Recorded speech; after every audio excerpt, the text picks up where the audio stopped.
Welcome to Camp Ono, where you get the worst camping experience you can get. To my left is Austin. Let's do it wrong.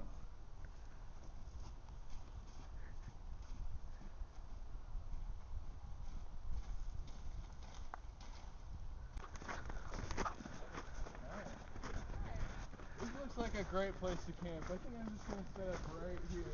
Nobody's here, no animals or anything. This is great. Oh, look, a chair. Dang. Wow. Guys, this is awesome setup you've got going.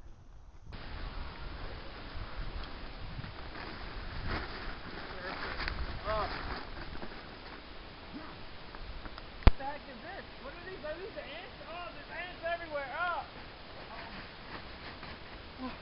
Ants. There's ants. I camped on an anthill. I screwed up and camped on an anthill. Oh, I should look more carefully where I'm going to camp next time.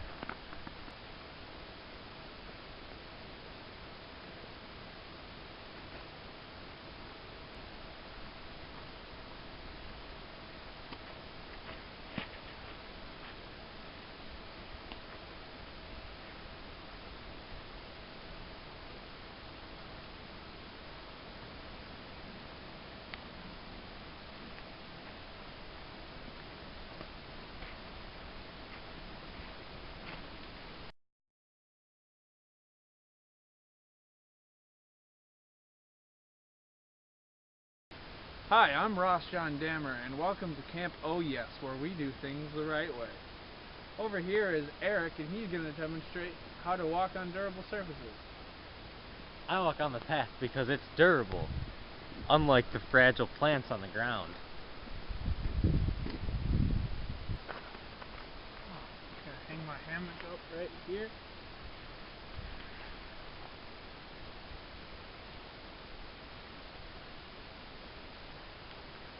Oh, wait a second. Oh, there's somebody living here. I probably shouldn't put my hammock up here because there's an animal living in this tree. It's always important to make sure that you're not disturbing animals' houses or where they live. You want to leave the least impact as possible.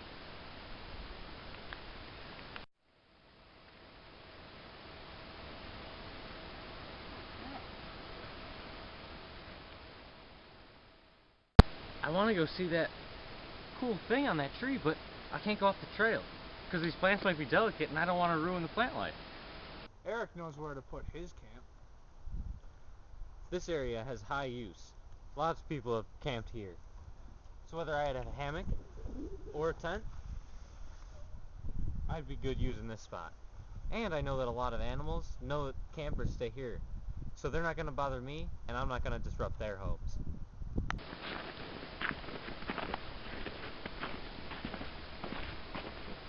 You know, I'm feeling adventurous today. I kind of want to go off trail. But if I go that way, there's a bunch of mud and ice and downed wood that I'll have to trip over. But if I go the other way, there's some tall trees and some hard-packed ground. Maybe some rocky stuff. I think that's the way I'd rather go. Now Eric's going to show us what areas to avoid when choosing a campsite. I like the look of this area, but this downed log covered in fragile moss and fungus is probably not a good idea to camp next to, and if I keep going this way, I'll run into some icy, watery areas. So I'm going to turn around, because these are places I want to avoid.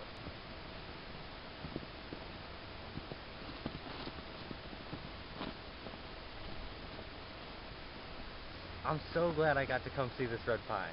This bark's so interesting and colorful. And I was walking on snow, which is a durable surface. So I didn't even disrupt any plant life along the way. This area is a great area to camp on because it's a high use area. This means that this area already has an impact on it, which means we can't put a further impact on this area. A few good places to camp on are areas that won't leave a lasting impact when you are on the area, such as rock, gravel, dry grasses, snow, and you want to avoid wet surfaces, so it's always important to camp 200 feet away from wet surfaces. Hope you learned something today about camping on durable surfaces.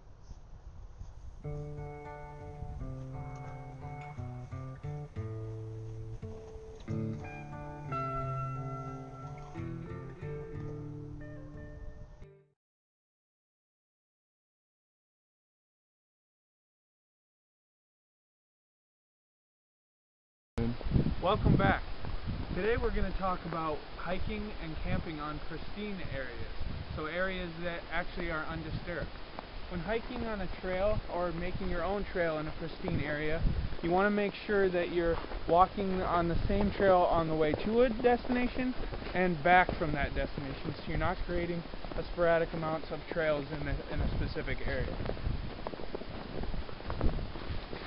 When leaving an impactful footprint in an area, you can cause a disturbance in the natural area, and this is a problem because you're actually leaving a trace. And to fix this problem, you can do two things. You can wear light tennis shoes that have a less impactful sole that are light, and you can wear these.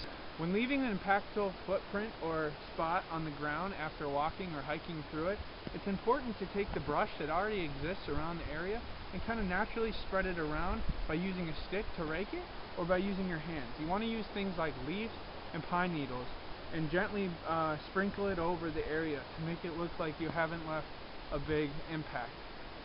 This is proper because you have kind of disturbed this land, this area, and you want to kind of bring it back to its natural state. So you just take a stick or pine needles and you kind of just rake it a little bit, brush it, sprinkle the leaves and soil just to get that natural look and feel and bring it back to its natural state. Hi again, follow me over here and we're going to take a look at a shelter that was built out of natural materials in a pristine area. It's important to remember that when you're building a shelter, you only want to do it in extreme circumstances or when it depends on your survival. A shelter like this has taken a lot of elements from the natural environment and it's put it in one place. This isn't natural. This isn't what we want. So if you need to build a shelter like this, you want to take the natural elements and kind of throw them or disperse them in a natural way.